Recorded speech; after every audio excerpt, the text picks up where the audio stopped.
नमो India, मैं हूं SR5। स्वागत है आपका वर्ल्ड अफेयर्स हिंदी में। तो आइए समझते हैं कि आखिर मामला क्या है। यहाँ आप कई प्रकार के आर्टिकल देख रहे हो जहां यह स्पष्ट कराया जा रहा है कि हेमंत सोरेन जो कि झारखंड के वर्तमान सीएम है, इनके ओर से इस्तीफा दे दी गई है और अब बनेंगे यहाँ एक नए व्यक्ति सीएम जिनका नाम बताया जा रहा है चंपई सोरेन। आखिर ये व्यक्ति है कौन और इसके अतिरिक्त क्या है ईडी से मामला जुड़ा हुआ और क्या वाकई में जिस प्रकार बिहार में हुआ कहीं ऐसा यहाँ भी तो देखने को नहीं मिलेगा। ये 2024 लोकसभा चुनाव का असर तो नहीं जो आने वाले षड्यंत्र को दर्शा रहा है।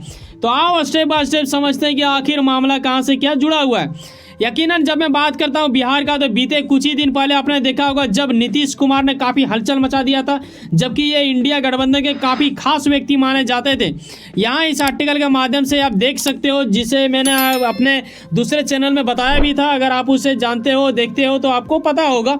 लेकिन समझने वाली बात ये होगा कि झारखंड के वर्तमान सीएम हेमंत सोरेन अभी फिलहाल क्या हो रहा है। जब मैं ये वीडियो बना रहा हूँ तो ये राजभवन पहुँचे, ठीक है, और ये इस्तीफा देने के लिए पहुँच चुके हैं अंदर। अब जब तक आप देखोगे तब तक इस्तीफा दे ली जाएगी और ऐसे विषय में बिहार को ये बखूबी याद करवा देता है झारखंड वासियों को और कहीं ना कहीं ये 2024 लोकसभा चुनाव के ऊपर भी गहरा असर डालेगा।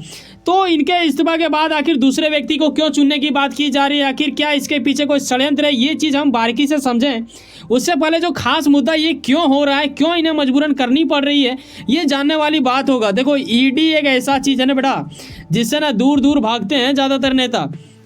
वही जो लोग ईमानदार नहीं होते हैं, बाकी जो ईमानदार होते हैं उसे क्या भागने की ज़रूरत है। ऐसे में समझने वाली बात ये होगा कि ईडी के ओर से करीब 10 बार समन भेजा गया था इन्हें, लेकिन इन्होंने 7 बार उल्लंघन किया। उसके बाद कुछ बार ये लगभग 20 जनवरी को ये वार्ता एक बार किए थे 7 घंटे के बाद। उसके बाद इन्होंने लगाया बीजेपी के ऊपर आरोप किया और बीजेपी ही हमें ऐसा करवा देते हैं, फंसा देते हैं। मैं तो एसटी हूँ, गरीब परिवार से आता हूँ, काफ़ी ज़्यादा संघर्ष एक्स्ट्रा किया हूँ तब जाके यहाँ पे आया हूँ। लेकिन क्या होता है ना, इन्हीं दिनों एक बार और इन्हें बुलाया जाता है और 29 जनवरी को हेमंत सोरेन के दिल्ली स्थित आवास में ये लोग जाते हैं। ईडी के कुछ कर्मचारी अचानक वहां पूछताछ की बात करने की प्रयास करते हैं, लेकिन क्या होता है उनके घर में हेमंत सोरेन ही नहीं मिलता है और वहां 2 कार मिलता है जो कि एक बड़ा कंपनी माना जाता है BMW। तो ये दोनों कार तथा आप ये भी देखो ना भाई साहब, 36 लाख आखिर एसटी परिवार से, गरीब परिवार से अगर ये आ रहे होते हैं तो इतना रुपए हार्ड कैश क्यों रखा गया है। लीगल अनुसार करीब आप 2 लाख अपने घर में रख सकते हो केस। इसके अतिरिक्त अगर अधिक है तो कहीं ना कहीं आप कानून का उल्लंघन कर रहे होते हो। ऐसे में 36 लाख रुपए, 2 BMW, इसके अतिरिक्त कुछ दस्तावेज मिले जिसे ईडी ने अपने जब्त में ले लिया है। और ये 2024 लोकसभा चुनाव क्योंकि काफ़ी ज़्यादा निकट आ चुका है और हर वो नेता चाहेगा कि कुछ ऐसा मुद्दा मिले जिससे कहीं ना कहीं हमारी सरकार जहाँ कम है वहाँ भी बेहतर कर सकें। इस चक्कर में बीजेपी ने इस चीज़ को बड़ा ही मौका का फ़ायदा उठाते हुए, गजब ये लाइन जब मैंने रिसर्च किया और देखा तो मुझे अजीब लगा कि भाई साहब किसी देश में किसी राज्य के एक ऐसा व्यक्ति जो कि वहाँ के सीएम है वो लापता हो सकते हैं क्या। और इसका प्रचार प्रसार कौन करवा रहा है ढूंढने का, बीजेपी के नेता यानी बाबूलाल मरांडी की ओर से ऐसा कुछ किया गया। 11,000 का इनाम रख दिया गया था, एक बिल्कुल कॉमेडी टाइप का ये कर दिया गया था। लेकिन यह भी याद दिलाने की कोशिश किया गया कि 2004 में ना यूपीए की सरकार जब शिबू सोरेन कोयला मंत्री थे तब इन्होंने कुछ कांड किया था जिसके वजह से इन्हें गिरफ्तार करने की स्थिति लाया गया था। और ऐसे स्थिति में ये क्या किए थे कि 21 दिन लगभग गायब रहे थे। और इसी चीज़ को शायद हेमंत क्योंकि उन्हीं का पुत्र हैं तो ऐसे विषय में लाजमी है कि भाई साहब थोड़ा बहुत तो गुण आ ही जाएगा।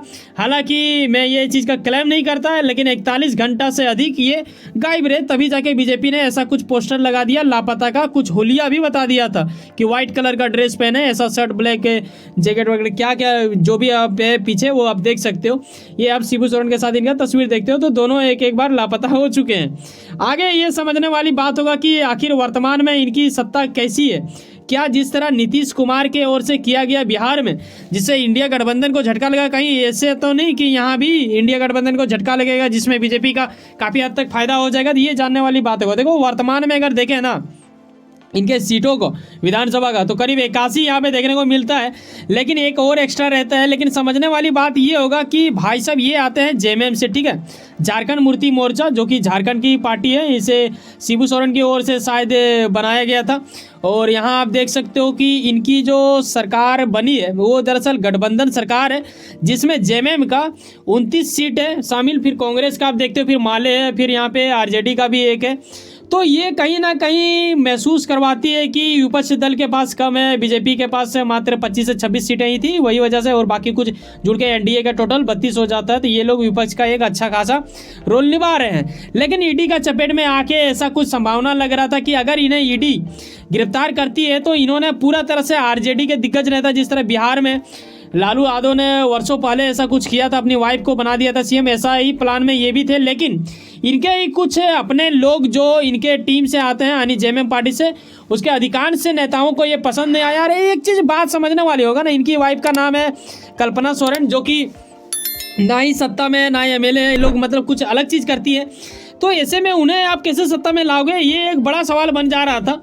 तो ये कहीं ना कहीं अच्छा हुआ कि इन्हें नहीं बनाया, क्योंकि ये अगर बनती तो शायद कुछ अच्छा नहीं हो पाता, जहाँ तक मैं अनुमान लगा पा रहा हूँ। और ऐसा कई सारे बुद्धिजीवी लोगों का कहना है, सूत्रों का हवाले, ये सब पता चलता है। लेकिन अब क्या हो रहा है कि ये लोग बेहतर कुछ किए हैं, वो ये कि भाई साहब इंडिया गठबंधन सरकार के विधायक जो हैं, ठीक है, यानी झारखंड से गठबंधन की मैं बात कर रहा हूँ, झारखंड सरकार जो है ना वो गठबंधन सरकार है। तो ऐसे में इन लोगों के पास जितने भी विधायक हैं उन लोगों ने तय किया है कि चंपई नाम के एक व्यक्ति को, जो कि इनके विधायक के अंतर्गत आते हैं, तो उन्हें बनाया जाएगा नए सीएम। और ये तभी होगा जब ये इस्तीफा तो दे ही चुके हैं जब मैं ये वीडियो बना रहा था तब। और गिरफ्तारी का तो मैं अभी क्लेम नहीं कर सकता, लेकिन ये पक्का है जहाँ तक मैं अनुमान लगा पा रहा हूँ। जब तक आप इस वीडियो को देखोगे, जब मैं ये अपलोड करूँगा, तब तक इसे औपचारिक रूप से ईडी के अधिकारियों की ओर से बता दिया जाएगा, जहाँ तक मैं समझ पा रहा हूँ। आप मान लो कि ये गिरफ्तार हो ही जाएंगे ऐसा करके कुछ, लेकिन मैं ये क्लेम के साथ नहीं कह रहा, ये भी याद रखना। लेकिन आप देखोगे कि बाद में ऐसा कुछ आता है तो मैं ज़रूर इसको लेके और एक अपडेट वीडियो ज़रूर लाऊंगा, है ना। शायद कोई प्रयास रहेगा एक के आगे ये भी जानने वाली बात होगा कि चंपई सोरेन आखिर है कौन, ये आपके मन में जरूर आएगा। बता देना चाहूँगी, जैसे मैंने पीछे आपको बताया कि जेएमएम का एक तरह से स्थापना जो रखे थे, यानी जिसने इस चीज़ को जन्म दिया, इस पार्टी को, उसका नाम शिबू सोरेन है, जो कि हेमंत सोरेन का फादर है। और ऐसे विषय में ये इनके काफ़ी करीब माने जाते हैं चंपई जी, जो कि यहाँ तस्वीरों के माध्यम से आप देखो इन दोनों को।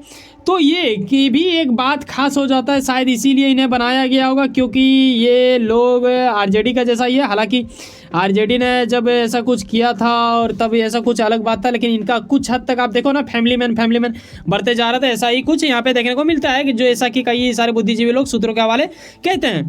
अब कई गुना संभावना है कि इन्हें गिरफ्तार कर ली जाएगी। अब देखने वाली बात होगा कि क्या होता है। जब तक आप वीडियो देखो उसके बाद क्या लिस्ट आता है, या फिर तब तक आ चुकी होगी। वैसे सुनो ना, कहीं ना कहीं आप कुछ ना कुछ काम करते होंगे, यकीनन अपने काम के प्रति काफ़ी ज़्यादा उम्मीद करते होंगे, यकीनन आपका मेहनत आपका मंजिल बन के मिला। वैसे सुनो ना, सब्सक्राइब कर लो वर्ल्ड अफेयर्स हिंदी और जुड़े रहो मुझसे। चलो मिलते हैं किसी नेक्स्ट वीडियो में। एक बात ख्याल रखना, इस्तीफा तभी लोग देता है जब गिरफ्तार की पूर्ण रूप से उसे लग गया होगा। ठीक है, बाय, जय हिंद, जय भारत।